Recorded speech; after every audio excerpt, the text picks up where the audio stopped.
Welcome sa klase ni Sir Rojan. Ang klase na para nagkwekwentuhan pero may matututunan. Ang klase na para sa lahat, lalo na sa mga nahirapan. Basta kay Sir Rojan, ibang klase. Let's go!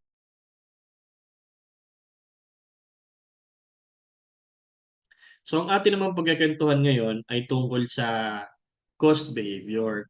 Kung matatanda natin dun sa last video natin, pinag-usapan natin kung ano-anong classification of costs. At isa nga doon, nabanggit natin na pwede mong i-classify ang costs depende kung paano siya mag-behave sa isang activity. Yun ang ating pag-uusapan. So, yun nga, napag-usapan natin last video na ang cost ay pwede mong i-classify depende kung paano siya mag-behave sa isang activity. So, ulitin natin. Halimbawa, merong activity ang isang company. Okay? Depende yan. Halimbawa is machine hours o kaya naman nagpo-produce siya, number of production. Itong activity na to, pwede siyang i-measure by the cost driver. Okay? Measured by a cost driver. Okay? At dito sa cost driver na to, malalaman natin kung magkano ang cost na na-incur dun sa activity na yon. So, halimbawa, si cost, kapag gumalaw ang activity, yon ang tawag natin doon, variable costs. Variable costs. Ibig sabihin, nagbabagong behavior niya pag nagbabago din ang activity. So, tumataas for example ang cost niya pag tumataas din ang activity. So, tawag natin sa cost na yun ay variable cost. Isa siyang example ng variable cost. Another example is fixed cost. Ito namang cost na to, kahit na magbago-bago ang activity, hindi nagbabago ang cost. Ang tawag natin sa cost na yon is fixed cost. Okay? So, kaya lang, hindi palaging variable ang variable, hindi palaging fixed ang fixed. Kasi meron tayong mga limitations. So, subject ito sa limitations. Subject to limitations. Ano yun? Yung presumption natin dito is that ah merong una tayong assumption na tinatawag na relevant range. Relevant range assumption. Okay, ano naman tong relevant range assumption? Ang relevant range, siya yung level of activity kung saan yung cost relationships ay mananatiling valid. Pag sinabi natin cost relationship, yun yung behavior ng cost doon sa activity. Halimbawa, variable cost, magbabago siya kapag nagbago ang activity. Fixed cost, constant siya kahit na nagbabago ang activity. Mananatiling valid yung relationship nila up to a certain point lamang kung saan relevant. Okay? So, relevant range ang tawag natin doon. Okay? Ayan. Hanggat meron silang linear relationship, so meron silang relationship, so therefore yung within relevant range pa rin sila. Yung pangalawa is tinatawag nating time period assumption. Time period assumption. So, under nitong time period assumption, yung cost behavior is considered valid only for a certain period of time.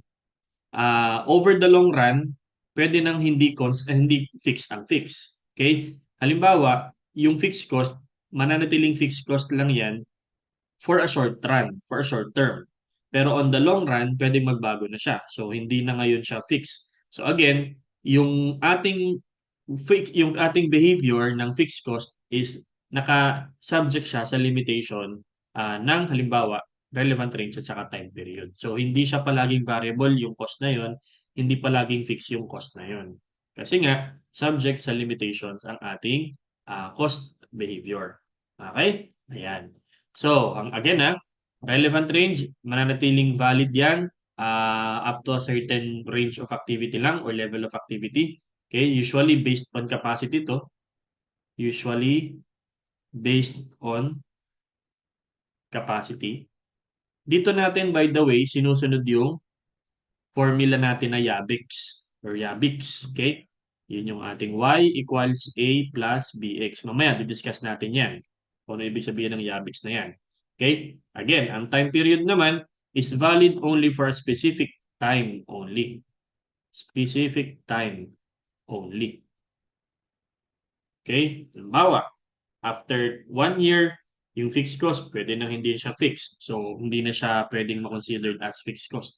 So, valid lang siya up to 1 year, for example. For short term lang siya. No? Yan. Ang fixed cost kasi, ang tendency niya, nagiging variable siya in the long run. Okay? Kaya naman fixed cost lang siya sa short run. So, in the long run, pwede siyang possible siya maging maging variable. Okay? So again, meron na tayong dalawang classification of cost according to behavior. Number one, yung variable cost. Number two is yung fixed cost. Pangalawa meron pang mga classification of cost as to behavior. Meron tayong tinatawag na step variable cost. Step variable cost. Ayan. So, ang step variable cost, ito ay closely classified siya sa variable characterized by small increments. So, siya ay uh, classified as variable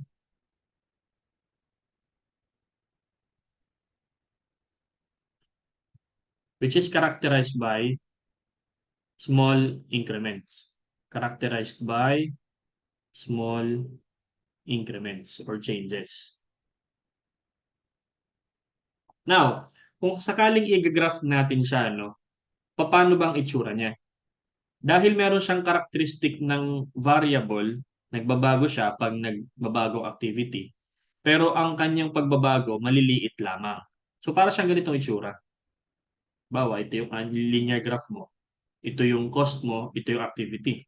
Okay? Ang cost mo kasi usually, di peso. Ang cost mo, ito yung activity mo. Halimbawa, is in production. Okay? Nagbabago siya, pero characterized by small increments. For example, this one, para siyang paganto eh. Para siyang hagdan.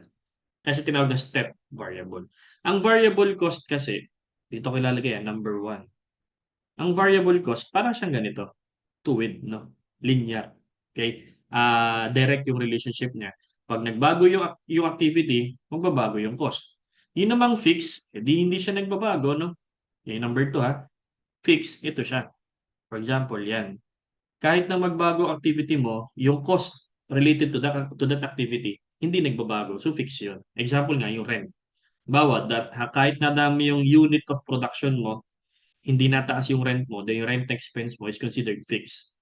Dito naman sa variable cost, example, nataas yung level of production mo, yung cost nataas din, direct materials. Pagdami ng production, pagdami ng materials mong gagamitin. Kaya naman ang ating direct materials tsaka direct labor ay considered variable. Okay? Number four, meron pa tayong apat na classification according to behavior. Pang-apat, kung meron tayong step variable, meron tayong step fixed cost. Okay. So, step fixed cost siya, no? Constant din siya, may characteristic siya ng pagiging fixed. Okay? Remain constant. Okay? Mananatili siyang constant for a period only. For a period. Pero, subsequently, maapektuhan na siya ng level of activity. But, subsequently, affected by level of activity. Ayan. So, parang ano yun eh, may certain period lang siya na fixed. And then, at some point, apektado na siya ng level of activity. Okay? So, para siyang ganitong itsura. Ito yung number 4, ah. Ito yung number 3. 1, 2, 3, tapos ito yung 4. Parang ganito siya. Kung si step variable is characterized by small increments, ang fixed cost, edi malaki yan siya, no? Parang ganyan siya. Okay. So, ganyan ang itsura niya, no? Yung step fix. And then, pang-5, semi-variable. Semi-variable or semi-fixed cost. Yan. Ano naman to, no? Hybrid siya. So, pinaghalo siyang fixed at saka variable. So, hybrid cost siya, combination siya ng fixed at saka variable. Okay? Um, next, again, itong semi-variable, semi-fixed, or ang tawag din natin dito is mixed variable. Para siyang ganito. Okay? Yan. Ganyan siya. Bakit siya mukhang ganyan? Kasi kung titingnan ninyo, nagsimula siya dito. So may portion na siya na kahit walang activity, may fixed cost. So nandito yung fixed cost, no? Tapos, edi ito yung variable cost. Yan. So ano bang mga example natin ng cost na kahit walang ginagawa, may fixed cost? Um, Pwede kasing halimbawa is mga salaries. At some point, kahit wala kang production, may pinapasweldo ka. Pero pag nadami na yung ginagawa mo, yung pinoproduce mo, nadami na rin yung kailangan mong i-hire. Yan. So, pwedeng salaries yan, ano? Pwede rin namang advertising. Minsan, fixed kasi ang advertising. Okay? Pero again, ito yung graphical representation ng isang mixed cost. Combination siya ng variable tsaka ng fixed. So iisipin natin dito kung ano bang behavior niya. Kung siya ba ay walang production, may fixed cost siya, then after that, pag dumadami, nataas na rin yung cost. So hybrid na siya ngayon. Okay, may fixed component siya tsaka may variable component. So variable and fixed. Yan, yan yung itsura niyan. Parang ganyan yan eh. Okay? And then the last classification, ang anim is curvilinear cost. Curvilinear costs. Okay? So ito siya ay depicted siya ng isang curve graph. So curve graph. So yung kanyang graphical representation is depicted yung cost niya by a curved graph. So ini-incorporate dito yung marginal cost. Parang ganito siya, pang-anim. Okay?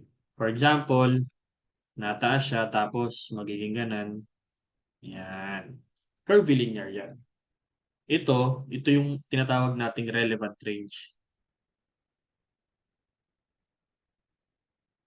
Yan. Okay? So far meron tayong anim na na-discuss. Variable cost, fixed cost, semi-variable, step variable, step fixed, at saka semi-variable cost, and then finally, curvilinear costs. Okay? So, yan yung mga classification of costs as to the behavior. Yan. So, intindihin naman natin kung paano ba nagbe-behave ang dalawang to. Itong variable tsaka fixed cost. Paano nga ba siya nagbe-behave? So, sabi nga natin, ang variable nagbabago from the word vary, nagbabago siya. Ang fixed, hindi siya nagbabago. Pero, mas laliman pa natin. Ano bang ibig sabihin nun? So, gawa tayo ng panibago, no? Okay. So, ngayon naman, binura ko na yung uno. Wala na tayo susulatan. Um, Ngayon naman, intindihin natin kung anong ibig sabihin ng cost behavior. So, let's understanding cost behavior. Okay. So, si variable cost, meron tayo ditong per unit. Ibig sabihin ng per unit, per cost object. No? Ang cost object natin dito, yung unit, yung product. Tapos ito yung total. Okay? So, si variable cost, kapag tumataas ang activity, if the activity increases, constant palagi yung ating per unit. So, wala siyang effect. Kasi nakadepende siya sa activity. So, pag tumataas ang activity, tataas ang variable cost. Yung tinutukoy doon, yung total variable cost. Therefore, yung per unit variable cost is walang effect. Constant siya. Okay? Yan. So, constant yung ating variable cost per unit, pero yung total, direct ang kanyang relationship sa activity. Pag tumataas ang activity, tumataas din ang total variable cost.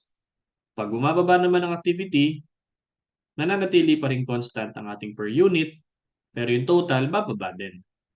Okay? Now, for the fixed cost, pag tumataas ang ating activity,